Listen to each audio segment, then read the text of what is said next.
Hello and welcome to this evening's celebration of Women's History Month. I'm David Wilson, president of Morgan State University, Maryland's preeminent public urban research university. Here at the National Treasure, we open the doors of higher education, serving a diverse student body and providing a wide array of academic programs that address the needs and challenges of the modern urban environment. And I'm Greg Fowler, president of University of Maryland Global Campus, the nation's largest online public university. We serve working adults, military service members, veterans, and family members here in Maryland, across the United States, and around the world. At Morgan State University and the University of Maryland Global Campus, we believe in the power of education to transform lives. This evening, our institutions have joined together to spotlight and celebrate the pioneering women who tirelessly fought for suffrage and equality at the polls. Join us in celebrating a special collection of Black women trailblazers and their stories that exemplify the collective movement to fight for equal rights and combat racism and sexism. Today, more than 100 years after the 19th Amendment was ratified, we continue the work, honoring the legacy of these courageous Black women as our nation continues to address challenges of equality, opportunity, sexism, and racism. An understanding of history empowers those seeking change, while presenting the opportunity to strengthen individuals, families, and communities nationwide. And so, thank you for joining Morgan State University, the University of Maryland Global Campus, and Maryland Public Television in celebrating Women's History Month. We hope this evening's program illuminates and inspires.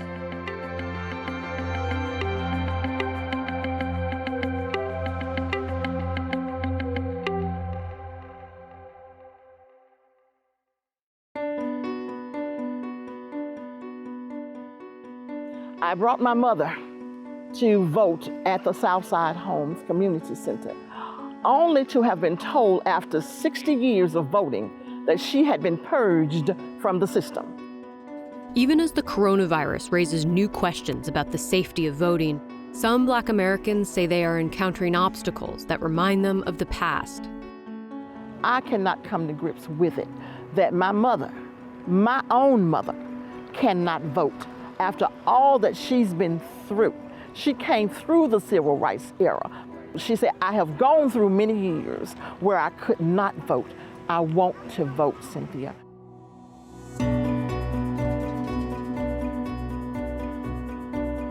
The right to vote was hard-won for African American women in particular, who played a significant and sometimes overlooked role in a struggle that cut across both the suffrage and civil rights movements. And they remain at the forefront of the fight to expand access to the ballot today. You got to make sure you go vote. Sheila Tyson works with girls in Birmingham, Alabama on civics education and political engagement. We introduced them to the whole history of voting, how the state houses ran, how do you pass a bill? How do you get your brother, your church members, to actually participate in the voting system? So we're going to register you guys to vote today. And we are educating people and letting them know the importance of using voting to exercise your right to state your opinion and have a say-so in your everyday life. My grandmama quoted, she said, when you invest and educate a man, you have educated a man. But when you invest and educate a woman, you have educated a nation. The work of the Birmingham students is rooted in a tradition of activism by African American women who came before them. These are women who have a long history working together, going all the way back to the Civil War, some of them. They come out of a distinct history, a history that is not captured in a narrative about women's suffrage associations. The long fight was officially over. The campaign for women's suffrage celebrated the ratification of the 19th Amendment in 1920. The suffrage movement was a long story of hard work and heartaches, but it was crowned by victory. But that victory was not felt equally among all women. My grandmother was born in 1919, the year that women were given the right to vote. However, she was African American and lived in Louisiana. She did not cast a ballot until the 1960s. African American women, even after a constitutional amendment, will still be disenfranchised by state laws, by poll taxes, by grandfather clauses, by understanding tests, by whites-only primary. So Black women turned to their own networks, including those formed through Black women's clubs, which had been organizing for decades on voting rights and other campaigns like anti-lynching. And now they dug in. So how do you pay your poll tax? How do you confront an official who imposes on you a literacy test? This is the on-the-ground work that has to happen in order for Black women to see the results of women's suffrage in a meaningful way. We was met in Indianola by policemen, highway patrolmen, and they only allowed 2 of us in to take the literacy test at the time. Women like Fannie Lou Hamer, Septima Clark, and Diane Nash carried that fight forward into the civil rights era, facing violence and imprisonment in the process. It wasn't until the country was forced to come face to face with the reality of what Black Americans were experiencing that things began to change. Hundreds of marchers heading to the state capitol in Montgomery to protest restrictions on Black voting were brutally beaten by sheriff's deputies on the Edmund Pettus Bridge. America could no longer deny what was really going on. To see the utter brutality, I think, shocked the conscience of the country in a way. After the violence in Selma, President Johnson signed the Voting Rights Act into law in 1965. It outlawed barriers like literacy tests and put places with a history of discrimination under federal oversight. Since the passage of the 1965 Voting Rights Bill, close to 1 million citizens in 7 states have been given the most basic right of citizenship, the vote. Negro voter registration in 11 deep southern states has increased 50% since the 1964 election. The new law meant that Daniel's grandmother voted for the first time, and that more Black officials would be elected to office, including her father. My father was the first Black elected to the police jury in our parish, in Wynn Parish, Louisiana. And he was able to enter that election and certainly to get elected because of the Voting Rights Act of 1965. And later, the Voting Rights Act came to play a role in Daniel's own life when she began working in the Department of Justice's voting section, which was responsible for enforcing voting laws across the country. There was continuing work around ensuring that particularly people of color in the South had free, fair, non-discriminatory access to the ballot. The Voting Rights Act required states with a history of discrimination to get federal approval for any voting changes to ensure they were fair to minority voters. Daniels remembers one time when they intervened to stop a polling station from being moved to a particular building. The place it was being moved to used to be the place where the Klan met, where the Ku Klux Klan met. Certainly elderly African Americans would not enter into this building to cast a ballot or for any other reason because of the reminders of the historical past and because of the discrimination and pain, right, that existed in that building.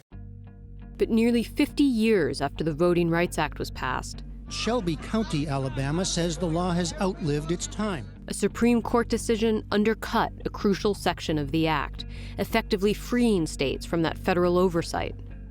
John Merrill, Alabama's Secretary of State, says the time had come.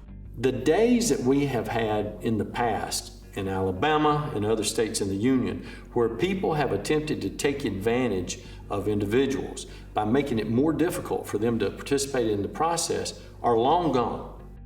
Merrill defends the state's law requiring a photo ID to vote, saying it can combat fraud. But multiple studies of voting across the country have found such fraud to be extremely rare, and opponents of voter ID laws say they disproportionately impact people of color, the elderly, and low-income voters. Merrill disagrees. Nobody's doing more than we are to make it easy for people to participate in the process. While some states have embraced reforms like automatic voter registration, many others have made it harder to vote. Moving polling places, closing polling places, purging voter rolls, are all things that are now being done without federal approval, and we're seeing the shrinking of the right to vote.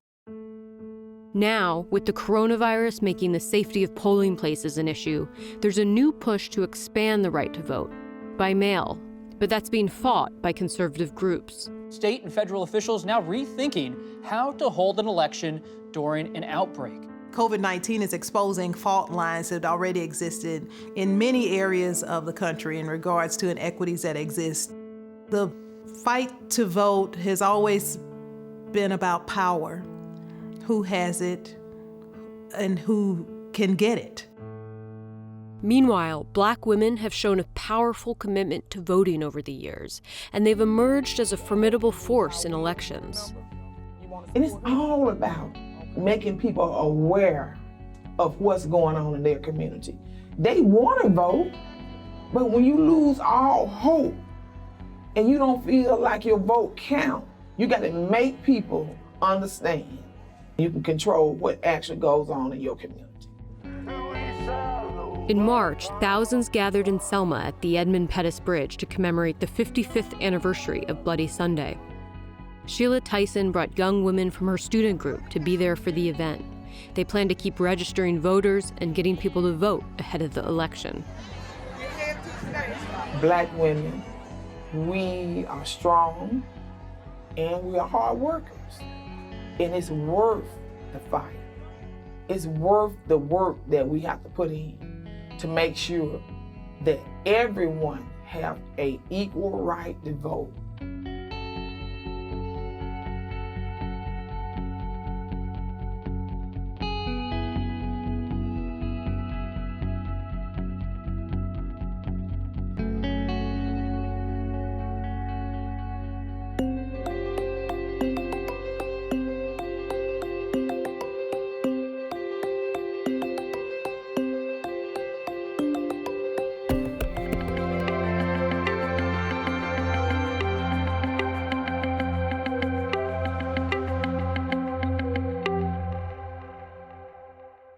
Welcome to Conversations for Change. I'm Dr. Kaye Whitehead, the host of Today with Dr. Kaye on WEAA, and the founder of the Karson Institute for Race, Peace, and Social Justice, and an associate professor for communication in African and African American studies at Loyola University, Maryland. On behalf of Maryland Public Television, Morgan State University, and the University of Maryland Global Campus, welcome to our Women's History Month celebration. We are focusing on Black women's suffrage, and we are delighted to have you with us this evening. Now, Fannie Lou Hamer once said, sometimes it seems like to tell the truth today is to run the risk of being killed.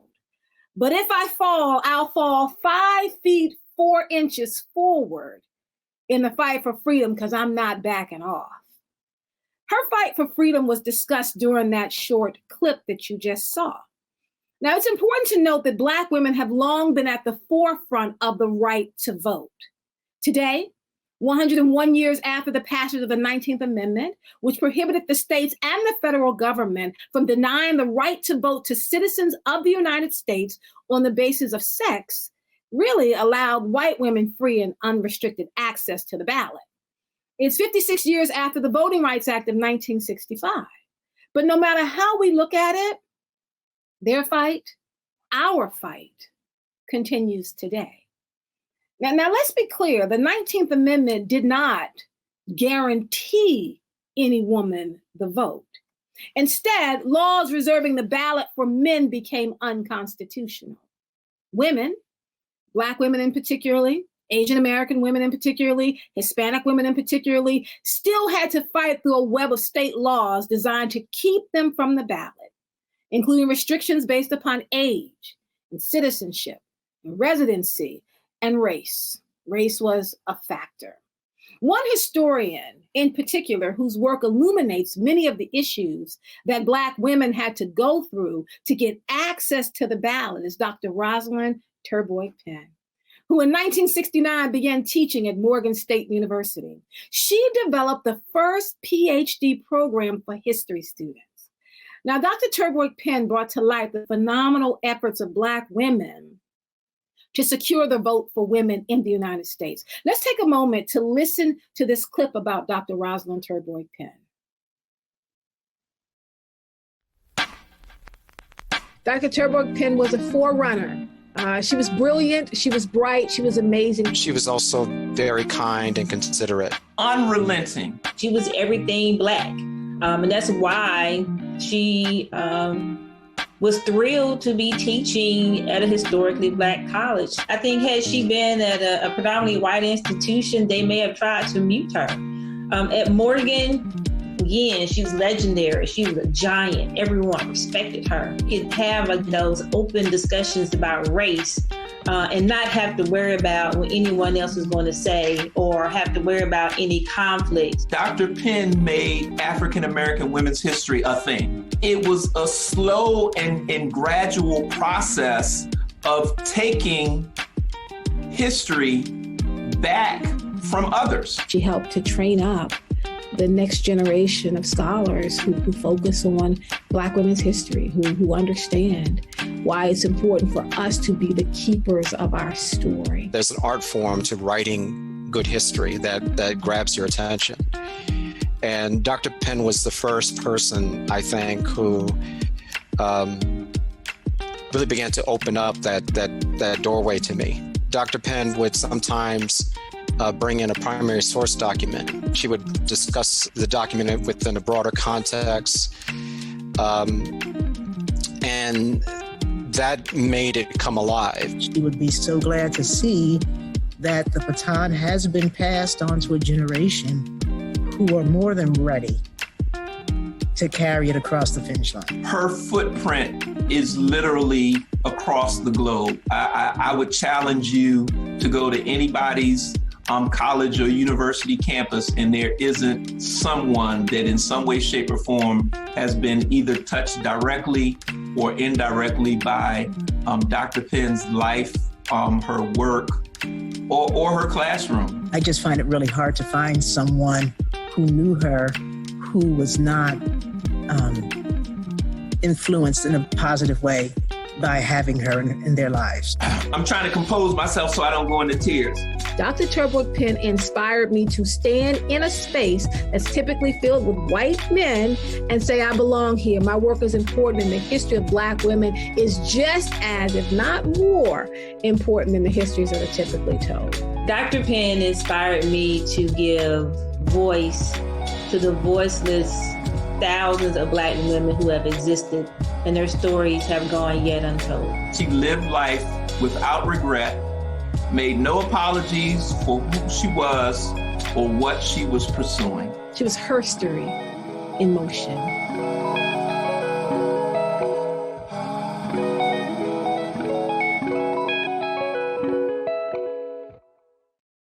You can continue to keep these efforts for future scholars by visiting the Dr. Rosalind Terboy Penn's Endowed Scholarship Fund at morgan.edu. That sister taught us how to stand up straight in a crooked room. I want to turn our attention to 1972.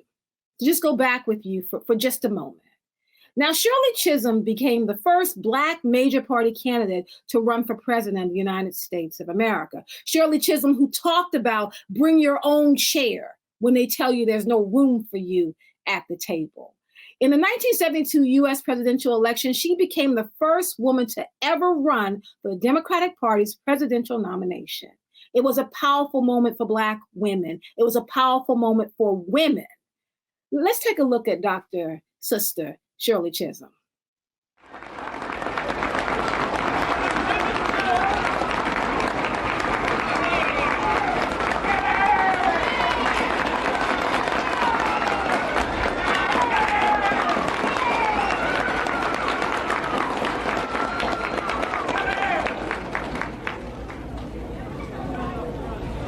I stand before you today as a candidate for the Democratic nomination for the presidency of the United States of America.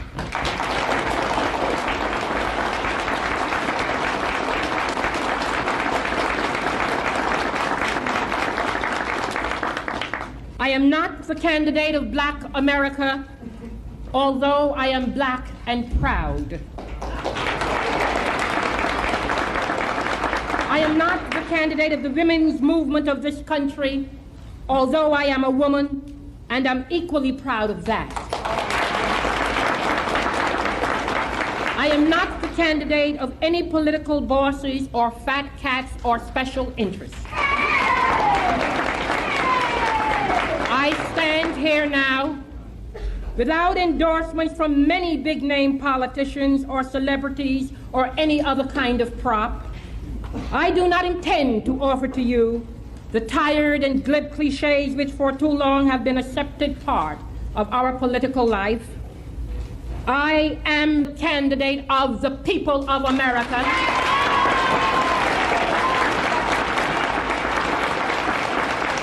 Fellow Americans, we have looked in vain to the Nixon administration for the courage, the spirit, the character, and the words to lift us, to bring out the best in us, to rekindle in each of us our faith in the American dream.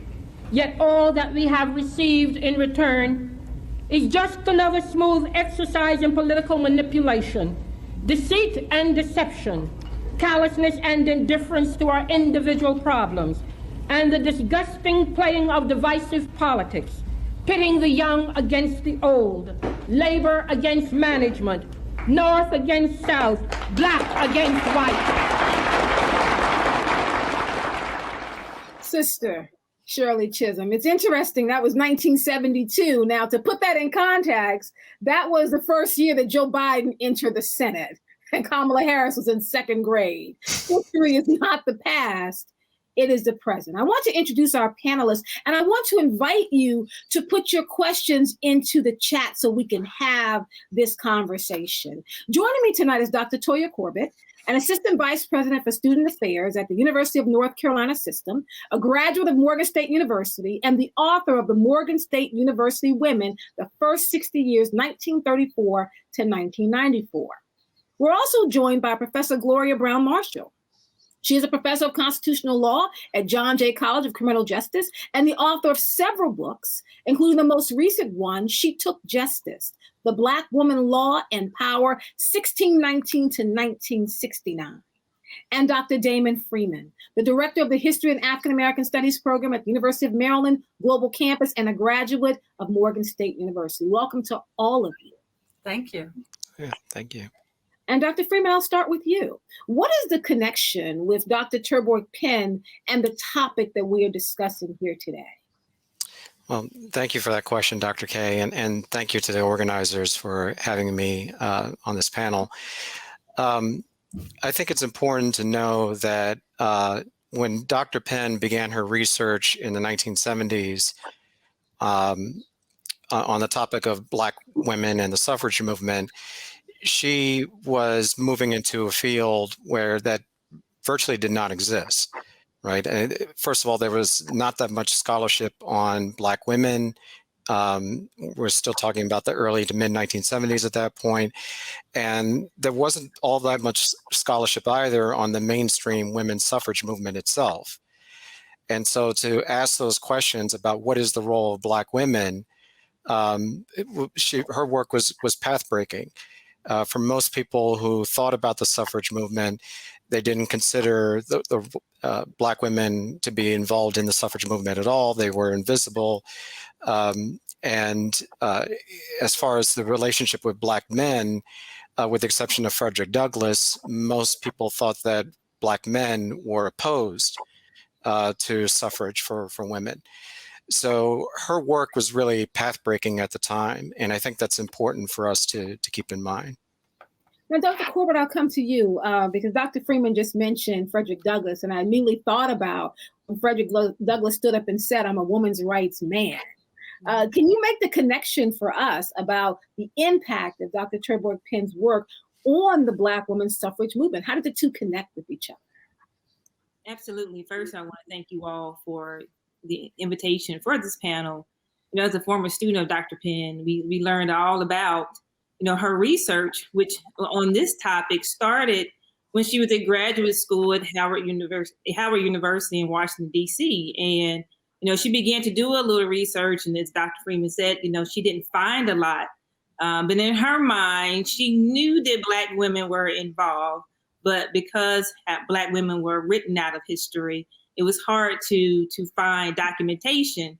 But being Dr. Penn, she began to dig and dig and dig, and her life's work culminated in publishing her book, African American Women in the Struggle for the Vote, 1850 to 1920, which is, to me, is the book about Black women in the suffrage movement. And she really uncovers the voices and makes known to the world women like Sojourner Truth and Marianne Shadd and Frances Harper and Mary Church Terrell and Nannie Helen Burroughs and their role in the women's suffrage movement. And she also talks about how women mobilize and organize regionally and nationally, whether it be in church or on college campuses or in their communities. She used that reference to talk about the intersectionality that was involved with Black women in the suffrage movement, with gender, race, and class. And she pulled it all together in her book, which is her life work. And she talked about that everywhere she went. And she talked about it in the classroom, and she was invited to many lectures. But women's suffrage was definitely Dr. Penn's life work. And I always said that 2020 would have been her year had she not passed, that the world would have known about her, because her book probably would have been reprinted again and read by everyone, because talking about from then until now. Now, I want to ask you a follow-up, Dr. Corbett, because you said earlier, you just said you dig and dig and dig to find the histories. As a historian and someone who studied under Dr. Trevord Penn, can you talk about why it's important for us to reclaim the voices of Black women and pull them into the annals of the historical discussion? It's so important to reclaim or to uncover those names and those voices that were written out or were never included in history to begin with. You were made to believe that Black women did not have a role in building this country or in suffrage movement or any other movement. And Dr. Penn taught us to do that. She inspired us to give voice to the voiceless. She would spend hours and hours in the archives. Then there was no Google. There was no internet. You had to go to the library. You went to the Library of Congress, or you went to the National Archives, and you did your research. And that was what she loved to do. When she found something new, it felt like you hit the lottery. As my fellow historians, you've had that thrill, and me too. But Dr. Penn wanted to uncover those voices. She writes that in her book when she says, I wanted them to tell their own stories from that African feminist or Black women's lens and no one else. I want to go to Professor Braun Marshall, as both a historian and a lawyer, writing about Black women and the suffrage movement. Can you make the connection for us? Because some people don't recognize the tension that existed between Black and white women over this suffrage issue that goes back to the early days. Can you talk about the disconnection for us? Yes, and I'd like to say that I stand on her shoulders, because my work dealing with women, and she took justice, was because even though I'm speaking through a legal historian lens, that lens was opened up by the work that she's doing in working on women's history. So back in the 1800s, what we find, because of enslavement of Black women, we also have free Black women. We have women who made themselves free, like Sojourner Truth, who was mentioned before, who said that she didn't escape from slavery, she left. And she left in broad daylight. That's how powerful Black women were. And so when white women met in 1848 in Seneca Falls in upstate New York to decide that they're going to have their Declaration of Rights, the only Black person there was Frederick Douglass. And he was the one who told the white women that if you don't put voting rights in your declaration, then your declaration means nothing, because it means nothing without the right to vote.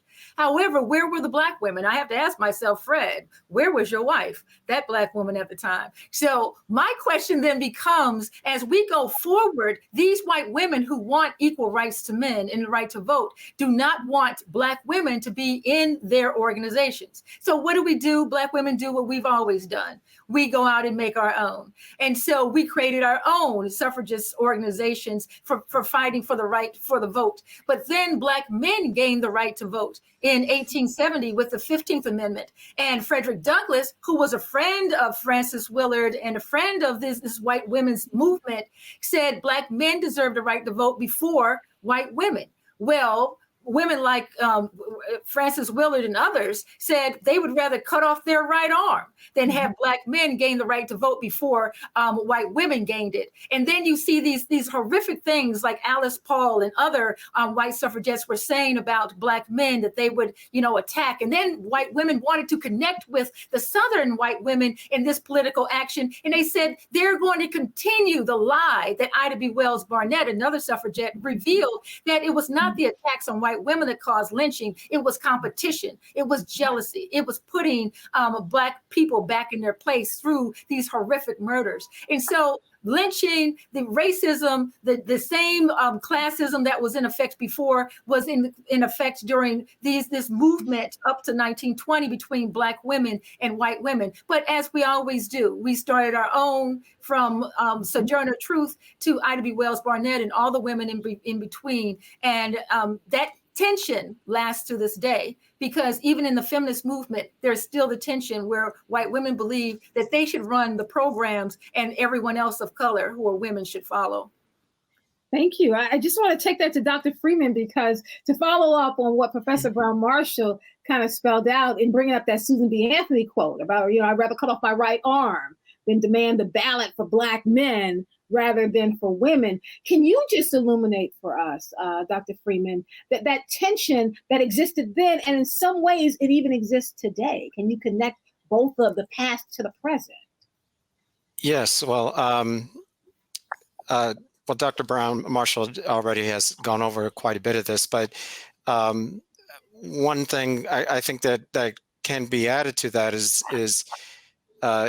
it didn't always necessarily start out that way. I mean, if we go back before the 1848 Seneca Falls Convention to the anti-slavery conventions in the 1830s, we see there's a lot of overlap between the struggle for women's rights and the struggle against slavery. But as the issues begin to escalate, there's a split that develops. And as it's already been said, when you have the 15th Amendment, that seems to create this permanent split, and the Black women at that point are left to create their own organizations, which you see with the women's club movement in the 1890s. And those organizations in particular, I think, are crucial to understand how, if you want to understand the history of Black women in voting, you have to look at what's happening with the club, the women's club movement in the 1890s, and connect that to the fight for voting rights.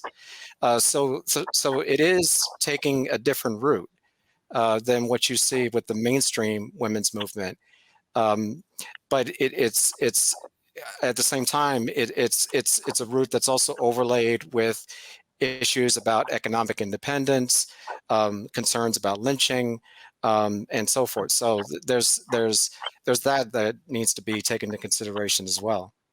Now, Dr. Corbett, there's always been a challenge around this issue of voting rights. And a number of questions are coming up in the chat about voting rights, or people are very concerned. But I want to start with you. If you can just lay out for us the consistent challenge to voting rights, and then Professor Brown Marshall, I want to come to you and talk about voter suppression. So what is the consistent challenge to voting rights here? Consistent challenge to voting rights is they want to keep us from voting. Historically, there has always been resistance to the Black vote. I think now, particularly when they saw how we were able to unify, and we have finally learned that when the Black community comes together, what we can achieve.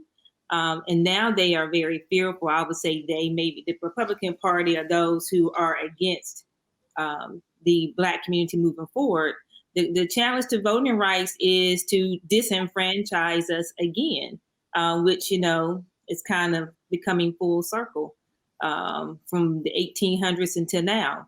And I think with the redlining for communities and also challenging voter ID, I'm in North Carolina, in a state that there are consistent challenges to voting rights. And I think Dr. Penn and in her work talked about this again with the disenfranchisement of women or Black men. I mean, the same thing is happening today, and we just need to be mindful of what those are. Because when you're not paying attention, and that's when they put things through, just like that happened in Georgia last week. So I want to come to you, Professor Brown Marshall. If you could lay out for us first, just the Voting Rights Act of 1965, so people can really understand that, and then talk about the pattern to voter suppression. Voter suppression started as soon as we started voting. If you think about the 15th Amendment was enacted in 1870. Our first Black U.S. Senator was in 1870, Hiram Revels. And between the time period of 1870 to 1900, we had over 4,000 Black men in elected offices. No women could vote at this time, white, Black, or otherwise. But here's the problem. As soon as you have this political power, you have the backlash. And that's the consistent pattern here. You have power, you have backlash. And so by 1890, you have the Mississippi Convention. That Mississippi Convention where we have Vardaman, who says, basically, we're not here because of fraud. We're here because of the N-word. So they started the grandfather clause. They started the literacy tests, the poll taxes, because of the power of the Black vote. We know in the 1870s, the Colfax Massacre in Louisiana, in which Black men who had voted were meeting to decide how they were going to use their political power, and they were then massacred. They still to this day don't know how many hundreds were massacred in Colfax, Louisiana during that time period. So you see this push forward and the push back. And so it takes until 1965, after even more murders, the walk across the Edmund Pettus Bridge that was stopped, and the horrific view of the world on those people who were silently marching and attacked by people in Alabama, in Selma, Alabama, that President Johnson then decides we must have a Voting Rights Act.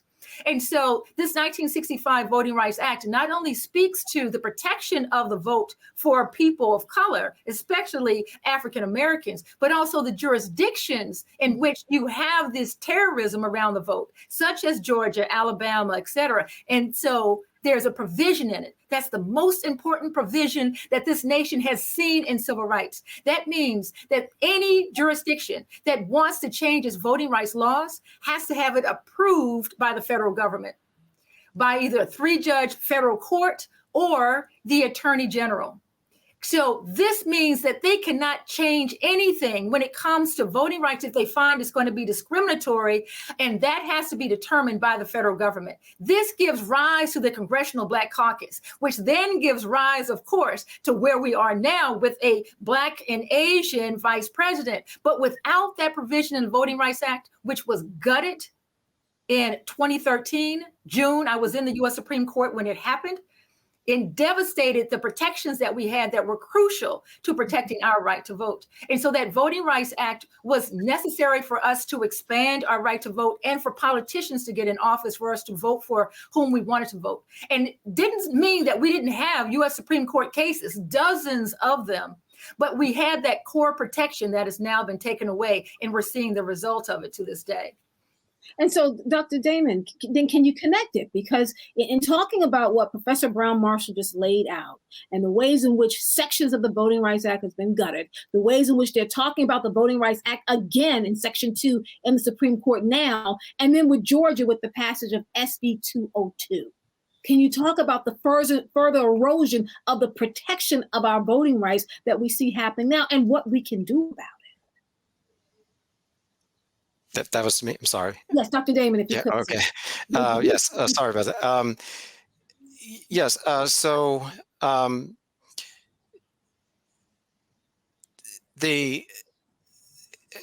there's certainly, it's with the Supreme Court having overruled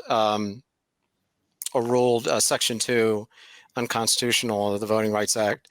That is absolutely an incredibly important aspect to it.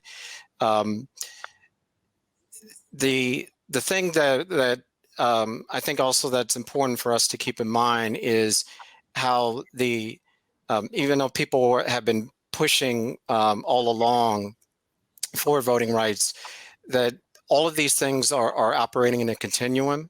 And so I think when you look at people in the past, like Fannie Lou Hamer and Ella Baker and others, they would have seen also that there's not a straight line from going from one end until you get to progress and the eventual victory at the other end, but that there's a constant back and forth and a push here, shove there, and so forth. And I think it's also important to keep in mind how these things also overlap with each other.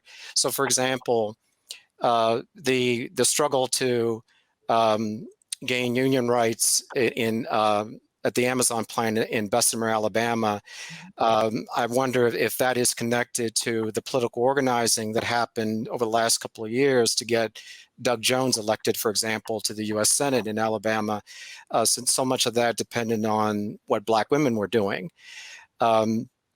So there are a lot of connections and there's a lot of overlap between the different periods. Yeah. Dr. Toya, I want to come to you. So a question that comes up from the audience is that there are life and death issues in the Black community, which I think we can all testify to that. Even while we're going through the Chauvin trial, there are life and death issues.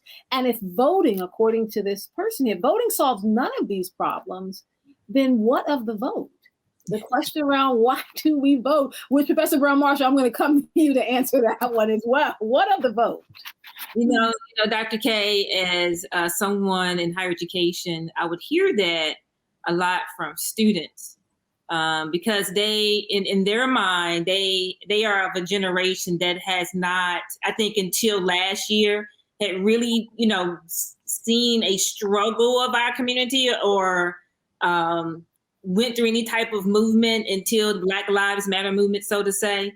And I think because of the prior election, not the most recent one, they felt defeated. And sometimes they really do believe their vote does not matter. And this is just not for young people. This is just for all people who still continue to not vote. And when you do that, you are giving the other side a vote. We constantly, talk about that. But when you look at what's happening now, it is so important that we vote in every election and not just national elections, local elections, state elections, for judges, your mayor, your police chiefs. All of those do matter because, as you can see, there has been a process put together in those local elections going up that really do push us, that try to encourage us not to vote by the not sharing of information. People do not read, or they believe everything that's on Facebook or Instagram. And so they have in their mind that, it does not matter. But when it really does matter, if we do not vote, then we are giving away our rights. We are really spitting in the face of those that marched across the Edmund Pettus Bridge, that walked through Selma and all through the South for the right to vote. And I think that it is important that we understand what the issues are and how we can impact those in every single state and every single community in this country. Now, Professor Brown Marshall, I want to come to you. I know you're ready for this question because people often say if the vote wasn't so important, then they wouldn't be working so hard to suppress it. That the punitive nature of SB 202, when you start talking about giving people water and food and just the pettiness of it, can you just lay out for us why people should vote? Because we're still having the question about whether or not people should vote. Well, I had a chance to work under C.T. Vivian, who was lieutenant under Martin Luther King. He wrote the foreword for my book, The Voting Rights War. And it is a war. And it's a war of attrition. It's a war of values. And it's an on the ground war, because the person who controls the vote controls the voice of the community. And from the 1600s, when we had Mary and Anthony Johnson, who had property as Africans in the Virginia colony, they should have had the right to vote. But then the laws changed to take away that right to vote. And so every time we do what's correct, do what the rules say, then something happens with the backlash to take away our right to vote, because that voice determines, from dog catcher to prosecutor to mayor, how the resources in the communities will be divided up. And so if we want to give away that money, we're putting tax money into other people's hands. And then by not voting, we're saying, you use my money any way you please. I really don't care. So I have money put into the pot. I want a voice as to how that money is going to be spent. And so our communities need all types of resources. That resource money is our tax dollar. Those politicians divvy up that tax money based on their priorities. And if we choose certain by not voting certain politicians to be in office, we're choosing their priorities as well. And when it comes to our priorities, we should understand, from our children to our elders, everything is political. So everything involves that money we put into the pot. We also need to understand that women have been organizing to use their resources to help the community. Those women's clubs back in the 1800s were women's clubs for social uplift. They were there for education. They were there for everything from personal hygiene to whether or not people were being fed. So we've always been able to try to do these things on our own, but our government has a much larger pot. We've put the money into the pot, and we should use our vote to make sure that money is given to our communities where we need that money to go, and not just given away to others. And I'll end with this last part with this question. We need to realize, and I say this in my voting rights book, we have voting rights martyrs.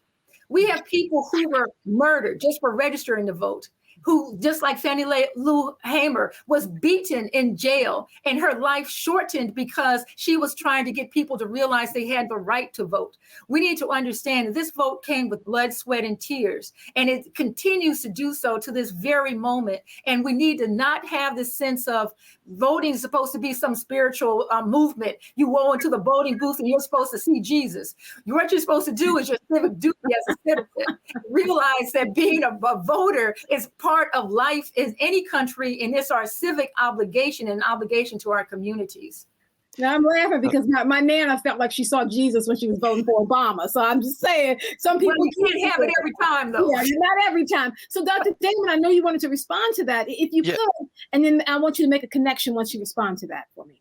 Oh, just a quick follow-up to that. It's also important to remember that jury pools are drawn from voter lists, right? So if you're not voting, then you can't get on juries. And so you can't hold police officers accountable when you do, like what's happening in Minneapolis right now. So I just wanted to throw that in there.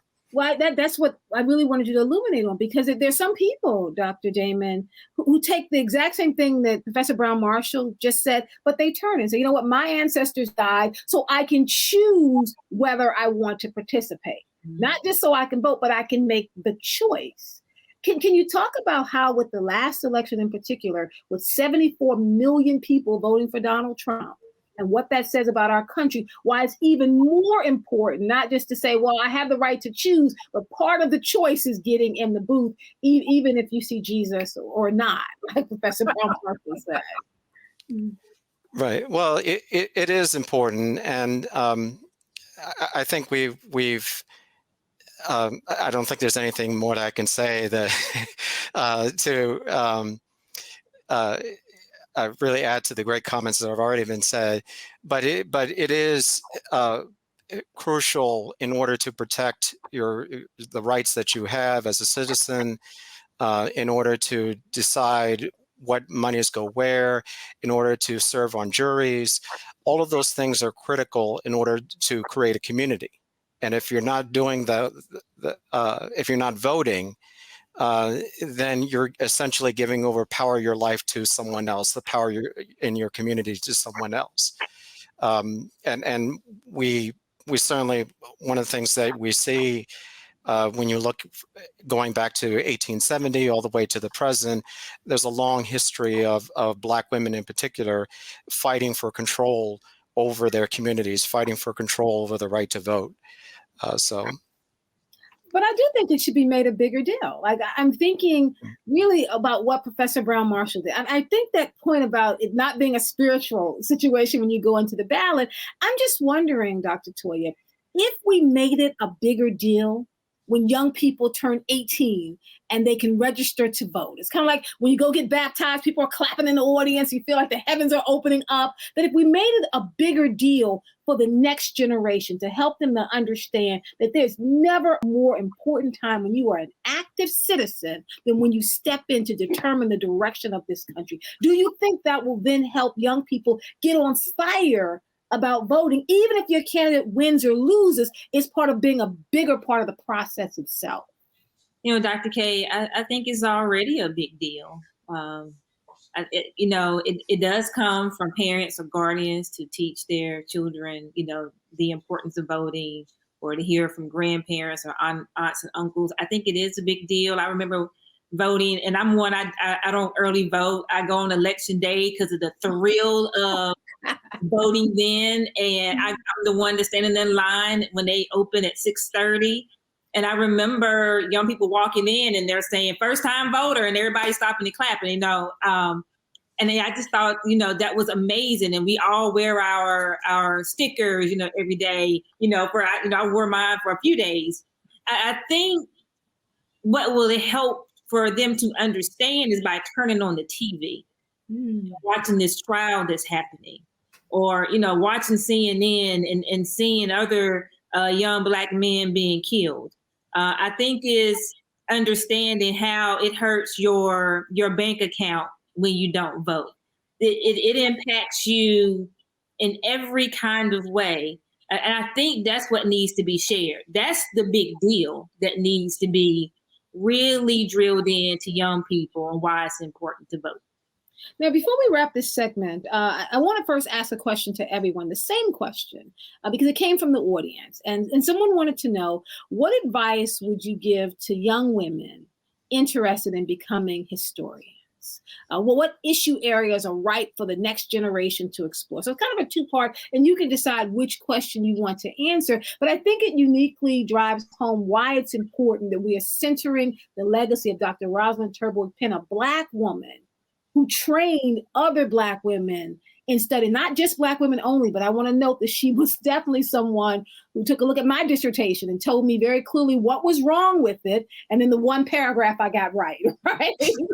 So if I could start with Professor Brown Marshall to take one of those two questions.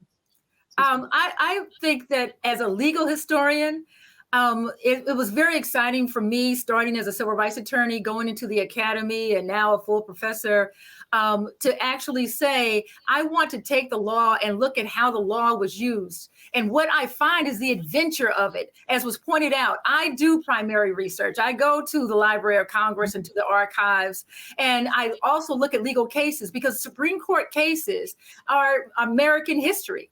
They are legal history. And so to follow up and look at not just the name of the case, but the people behind it, and to read about their lives and to be able to put that forward is very exciting to me. And I think about the women. I started my book from Queen Nzinga and I go to Shirley Chisholm.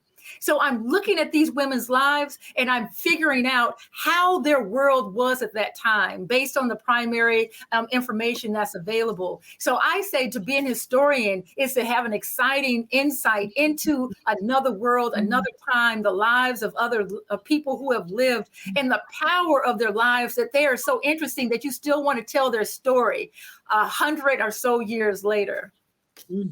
Dr. Damon Freeman? Yes. Well, one of the things I think that's an area that's ripe for the next generation to explore. We still don't know a lot on the state and local level, what was happening in these women's club in the women's club movement, and the connections that it had in the push for voting rights, and how that overlapped in the other areas.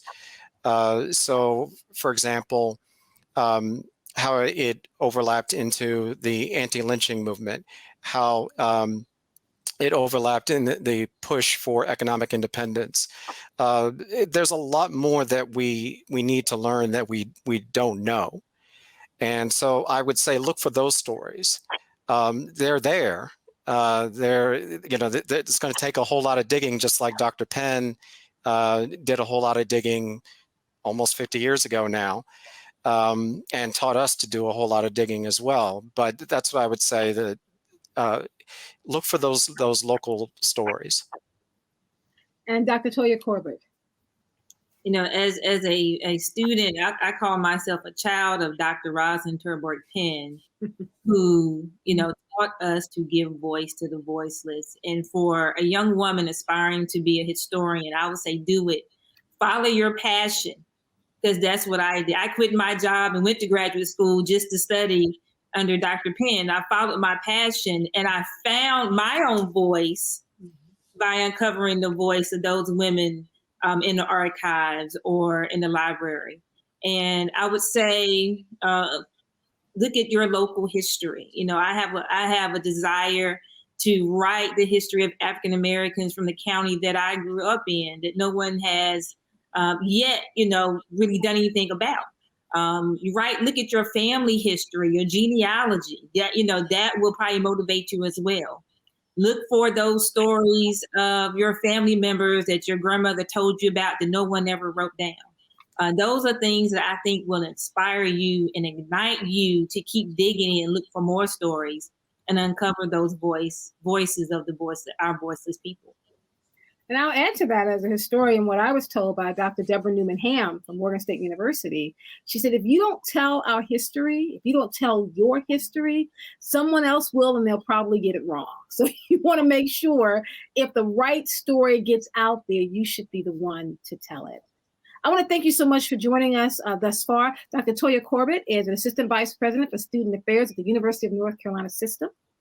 Dr. Damon Freeman, Director of the History and African American Studies Program at University of Maryland Global Campus.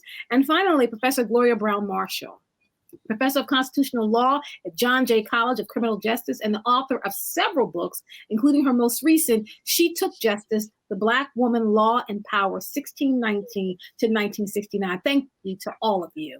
Thank you. Thank you. Thank you. Now, as we continue to frame our discussion about Black women's suffrage, it is important to think about how far we have come and how far we still have to go. Stacy Abrams served in the Georgia House of Representatives from 2007 to 2017. She's a well-known name now. She served as minority leader from 2011 to 2017. She is the founder of Fair Fight Action, an organization to address voter suppression. Her efforts have been widely credited with flipping Georgia blue. Ms. Abrams was a Democratic nominee in the 2018 Georgia gubernatorial election, becoming the first African-American female major party gubernatorial nominee in the United States. Let's take a listen to Ms. Stacy Abrams. I'm Stacy Abrams, and I'm honored to join the conversation about the state of our union. Growing up, my family went back and forth between lower middle class and working class. Yet even when they came home weary and bone-tired, my parents found a way to show us all who we could be. My librarian mother taught us to love learning.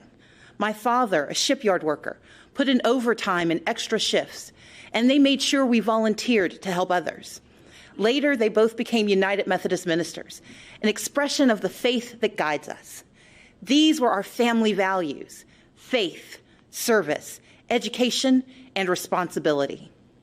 Now, we only had one car, so sometimes my dad had to hitchhike and walk long stretches during the 30-mile trip home from the shipyards. One rainy night, my mom got worried. We piled in the car and went out looking for him, and we eventually found my dad making his way along the road, soaked and shivering in his shirt sleeves. When he got in the car, my mom asked if he'd left his coat at work. He explained that he'd given it to a homeless man he'd met on the highway. When we asked why he'd given away his only jacket, my dad turned to us and said, "I knew when I left that man he'd still be alone, but I could give him my coat because I knew you were coming for me." Our power and strength as Americans lives in our hard work and our belief in more. My family understood firsthand that while success is not guaranteed, we live in a nation where opportunity is possible. But we do not succeed alone. In these United States, when times are tough, we can persevere because our friends and neighbors will come for us. Our first responders will come for us. It is this mantra, this uncommon grace of community, that has driven me to become an attorney, a small business owner, a writer, and most recently, the Democratic nominee for governor of Georgia.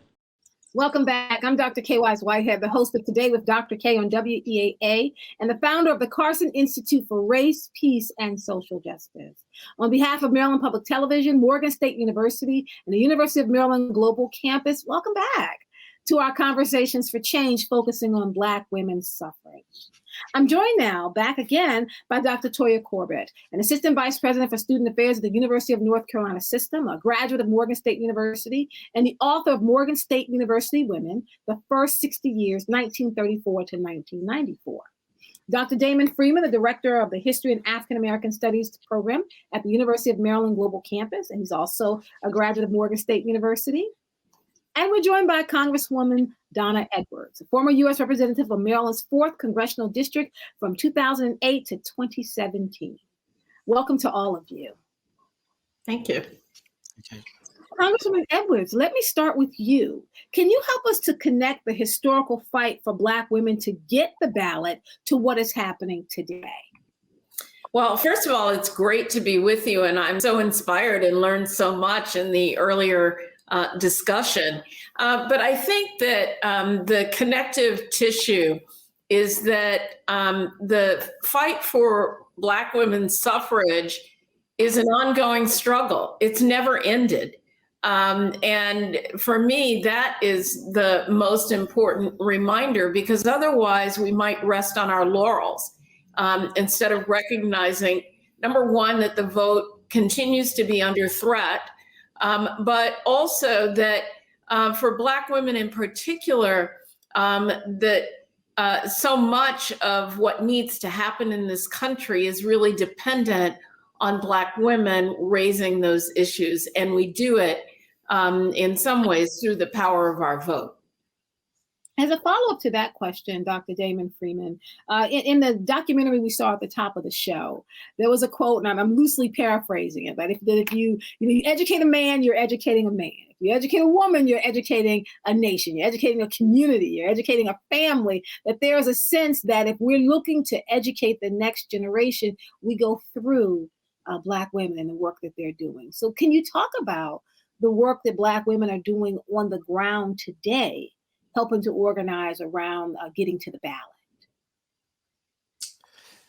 ballot? Well, that is something that is ongoing. It's been very much a part of the history of Black women and the right to vote for many, many years. And if you look at places like, you already mentioned Stacy Abrams and her work that she was doing in Georgia, that was so crucial to winning that state. There was also a lot of work done to get Doug Jones elected to the U.S. Senate in Alabama in 2018. And unfortunately, he lost in 2020, but a lot of that work depended on what Black women were doing. So it is important. Black women are crucial to Black voting rights and to getting people elected to office. So. And for everyone who's watching, we invite you to put your questions into the chat box, because we're going to kind of take it forward from the Voting Rights Act of 1965 and really help frame what we're struggling with today and how we can go forward. So Dr. Toya Corbett, I come to you, because there's a sense that we're fighting the same struggle over and over and over again. And I try to tell students, it looks similar, but it's not the same. Can you talk about some of the nuances in the fight around the ballot today? I will. I definitely want to, talk about your previous question too, what Black women are doing now. We're taking souls to the polls. You saw that, as, kind of a theme, particularly for Black women's organizations, sororities, National Council of Negro Women, the Links, what have you. I think that was one of the things that we achieved, is coming together with all these organizations, just as they did when forming the National Association of Colored Women in 1896, and with the founding of NCNW later on. Same thing. We're taking, souls to the polls, which helped to put President Biden and Vice President Kamala Harris in the White House. And I think now the strategies, because of how we came together, the nation saw the power of Black women. But then you see what happened in Georgia last week, which takes us back to what was happening in the late 1800s and early 1900s. Ironically, I was, going through some things today, and I realized in 1871, it was the state of Georgia that started the poll tax. Right. Meaning, if a Black person went to attempt to vote, they checked to make sure you've paid your taxes. And of course, we didn't have a lot of money, with sharecroppers or what have you. And if you had not paid your taxes, you could not vote. Or they made you pay some type of fee, and then you had a literacy test. And so all those crazy things, recite the preamble. I still can't do that, And so, those things, it looks differently now, by saying, hey, you can't give someone water who's standing in line to vote, or, kind of changing the days that early voting happened, or all these things that have been being done. Voter ID. Think about the number of people who still do not have an ID for whatever reason. Some people just can't afford to even go pay for a driver's license or an ID card, or with immigrants, or, just trying to do so many things to disenfranchise voters, to keep us from voting. It's the same concept, but just being done differently as it was in the 1800s and early 1900s. And I think about how for my birthday this past year, my dream was to walk across the Edmund Pettus Bridge. Mm. And I imagine, I'm looking over the water, the river that's there, and I said, people fell off this bridge for my right to vote today. Mm. And by us not voting, how are we honoring those lives that were lost? The same things that were happening then are happening now. It just looks differently. And we have to recognize the difference in order to understand what's happening to us. Then that leads me to back to you, Congresswoman Edwards. As someone who has actually been at the table for many years, when laws were being passed, when discussions were being held, can you talk about the importance of making sure that Black women are at the table and inside the room when it all happens? Well, when I was elected to Congress, I didn't actually know until after my election that I was the first Black woman to ever be elected to Congress from Maryland. Mm-hmm. Somehow that slipped my knowledge base, but it became a huge responsibility. And I think certainly within our Maryland delegation in the House, I was the only woman in that delegation. And it carried, for me anyway, a bit of responsibility, to not just represent my community, but I was amazed that Black women all around our state looked to me for leadership, because they didn't have anyone else. And so I made a point of being at those tables. And in fact, by the time I left Congress in 2017, I was part of the leadership of the House. And that didn't come by accident, but it did come, as many of us know, that sometimes you do have to do double duty, work 2-3 times as hard to make sure that your voice is heard around that table. And so representation matters, Dr. Damon Freeman. Can we talk about how we can train up the next generation of political leaders who also have a historical bent to understand some of the things that Congresswoman Edwards just laid on the table for us? Right. Well, I think it's important, and this is not just for leaders, but for students generally, to understand a lot of what went on in the past. So, for example, if we look at the voter education project and efforts like that in the South, to And here in Baltimore, if we look at what was done in the 1920s in newspapers like the Afro-American to try and teach people how to vote and the importance of voting.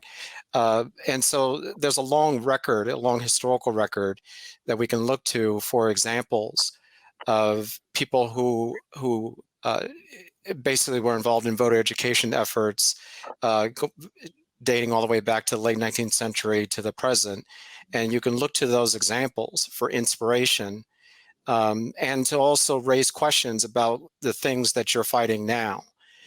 So, for instance, one of the issues that came up with the Georgia bill is the question of can the state legislature essentially replace the electoral vote?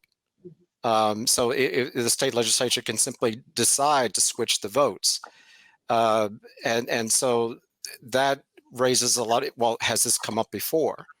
In what other contexts has it come up before? And so I think we can, there are a lot of historical examples that we can look to in order to answer those questions about training the next generation of leaders and students who are going to be politically active. So. Congresswoman Edwards, I wanted to just ask you, since Dr. Damon Freeman just kind of put it on the table about what took place in Georgia with SB 202, can you talk a bit about what you think about that and then what you think the impact of that is going to be over the long term? Well, look, I think as was framed in the earlier conversation, every time that Black people show their power by exercising their franchise, there is a pushback. And I think that what's happening in Georgia, but not just in Georgia, there are over 250 bills that have been introduced around the state legislatures, I think in over 40 states, that would have the effect of suppressing principally Black voters, voters of color. And I don't think that that's an accident. Because Black people have been exercising their power, and particularly Black women. I mean, if you look, whether it's in Georgia or around the country, Black women have played a tremendous role in moving forward our politics, especially in the Democratic Party. I mean, Black women are the surest, most guaranteed vote of the Democratic Party. They form the Democratic Party base. And I think it's only been in recent years that women have decided it's not just enough for us to vote, but we have to be at the table. So more Black women are running for Congress, and they may lose the first time, but they might win the second time, and running for other elective offices. And I don't want to leave young people with the impression that it only matters that you, run for and are elected to Congress, or even that you're elected at all. Leadership comes in so many different forms, and the power of the vote comes through the power of our leadership and the ability to organize. Which is a question that someone had kind of put on the table, asking about how women from anywhere in the country can contribute and come together to break down the barriers to voting. So Dr. Toya, I come to you. So we know when we think about voter suppression and the work to overcome that, people automatically think about Stacy Abrams, but she's not the only one, right? So we have LaTosha Brown and Black Voters Matter. We're thinking about what came out of Baltimore City with Black Girls Vote. I mean, there are all of this work that's being done on every level to secure our unrestricted right of access to the ballot. So what else would you suggest that people do? How do they come together and break down some of the barriers around these 250 bills that might find their way getting passed? I think one of the number one things that they can do is to be informed. I think because there was so much attention around the last election, people may have let their guard down and not be paying attention because this is kind of an off election year for, president, but it could be a major year in your local elections, again, for mayor, for judges. I know in some states, in North Carolina, judges are elected. and you think about, the impact that could have on your family, from child support, from domestic violence, what have you, police chiefs who, there's so much focus now on police departments or sheriffs. You have the opportunity to elect those positions, but if we're not paying attention, if we're not voting in primaries, if we're not going to the citizen council or advisory board meetings, if we're not getting involved ourselves, then we're kind of letting our guard down. And that's why I think, Georgia was able to push through what they did last week, because we kind of stopped paying attention to what was happening, because we're still riding on that high. Hey, Sister Kamala's in the White House. We made it. No, we did not. We made it another step, but we still have so much further to go. And if we're not paying attention, things are going to continue to happen across the country. But we have to, not only Black women, but Black men, all people have to be engaged in your community and in the process. And that is by being informed. Now, I want to say there's a question, Congresswoman Edwards, I'll start with you, that comes up every time I have a conversation about voting. Every single time, the same question comes up, and it's come up multiple times tonight. So I want to ask each one of the panelists, starting with Congresswoman Edwards, it's about the Electoral College. Because we talk about that when it comes in front of our face. We know it's been at least 5 times in history, right? So 1824, 1876, 1888, 2000 with Bush v. Gore, and then of course 2016 with Clinton v. Trump, right? So the Electoral College comes up when that trumps the popular vote. Can you talk about just your position on the Electoral College? And I'll start with you, Congresswoman Edwards, then I'll come to you, Dr. Freeman, and then Dr. Corbett. Well, I mean, my answer is pretty simple. It is a relic that has been used to obliterate the power of the vote, and it needs to go. I think this last election, actually the last 2 presidential elections, you can see the difference between the popular vote and the Electoral College. And I mean, if you go and vote in your local election, if you get more votes, you win. You vote in your state elections, you get more votes, and you win. The only exception to that is running for president, where the Electoral College can trump the popular vote. It is a relic, and it needs to go. Thank you so much, Congresswoman Edwards. Dr. Damon Freeman, people want to know the panelist's position on this topic. Yes, I agree 100%. It was an institution that was created to partly to defend the interests of slave owners. It gave an inordinate amount of power to the rural southern states, and it is a relic. It is something out of the 18th century, and there is no need to keep it. Now, that said, one of the things that I think people should also keep in mind is that historically, and I have to go back and check on this just to make sure, but the NAACP at times has supported the Electoral College, and that has come up in the arguments of conservative thinkers as a way to say, well, hey, the NAACP 50 or 80 or 100, whatever ago, supported the Electoral College. So isn't that a contradiction? And I think people need to be prepared for that when that argument does come up. That's the benefit of having that historical analysis. So, Dr. Toya Corbett? Very simply, it needs to go. And I don't think, same thing, historically, it was created, it wasn't created with us in mind. And so that was on purpose. And I think, for the last 2 or 3 elections, people have now paid more attention to it, because you probably, like Electoral College, how does it impact me? And when we saw the numbers, I think people are now paying more attention and realize that it does need to go.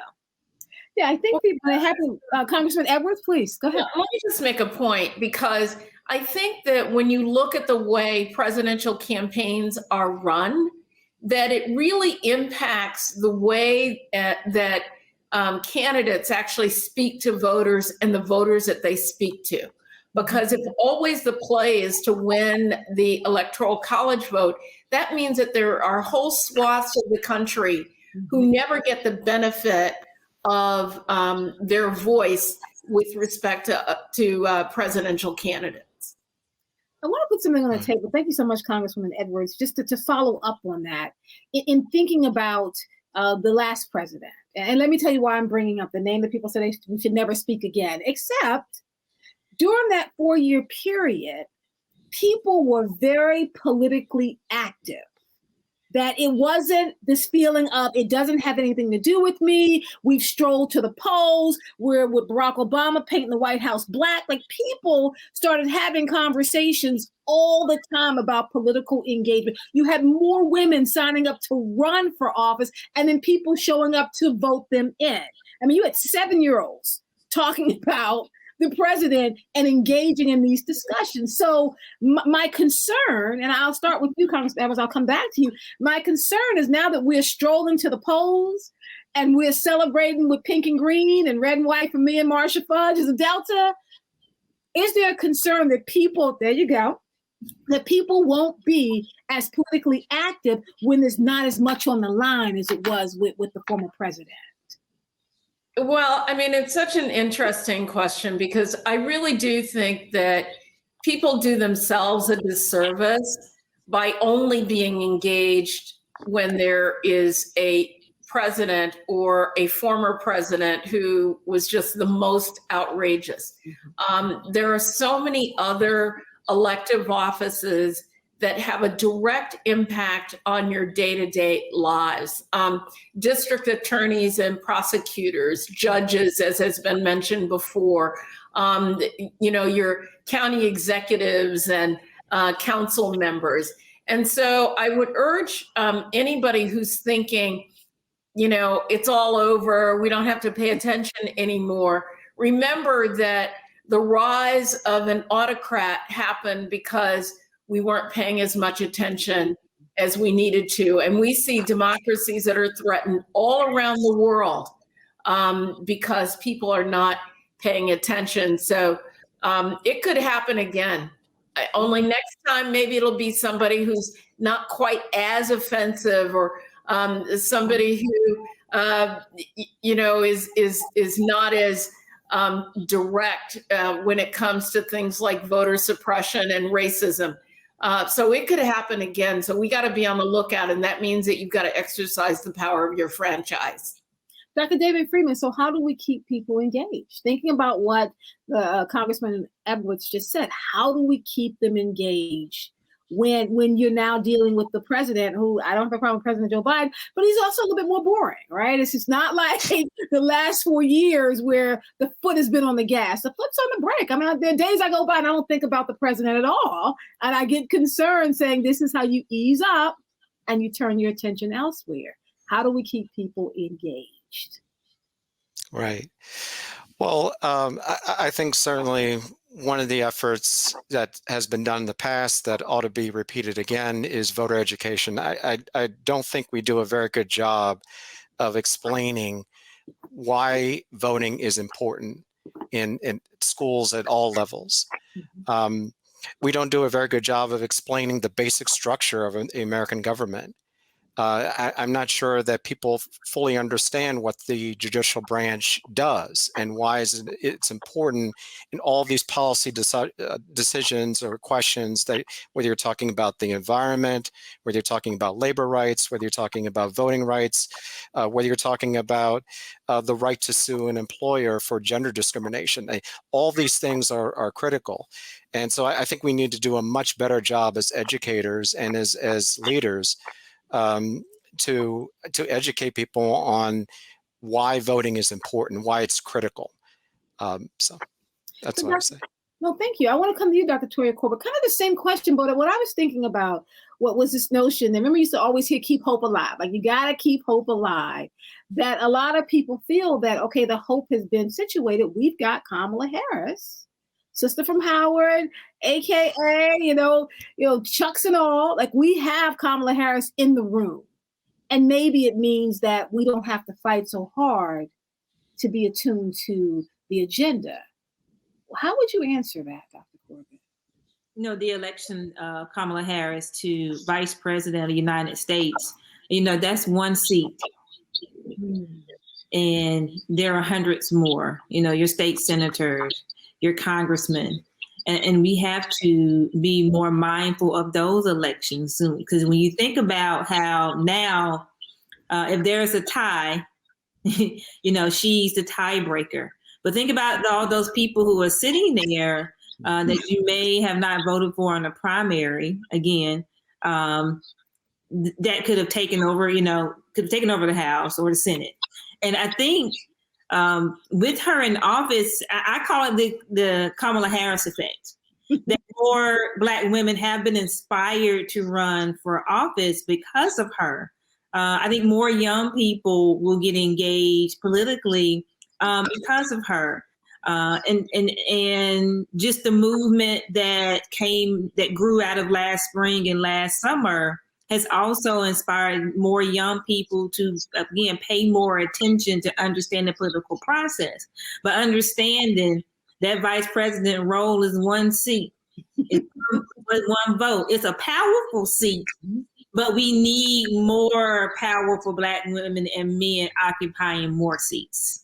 That's interesting because I kind of think of it as the Stacy Abrams effect, but in terms of organizing and thinking about it, I want to ask one final question to all the panelists, and I'll start with you, Congresswoman Edwards, and we appreciate you joining us here tonight.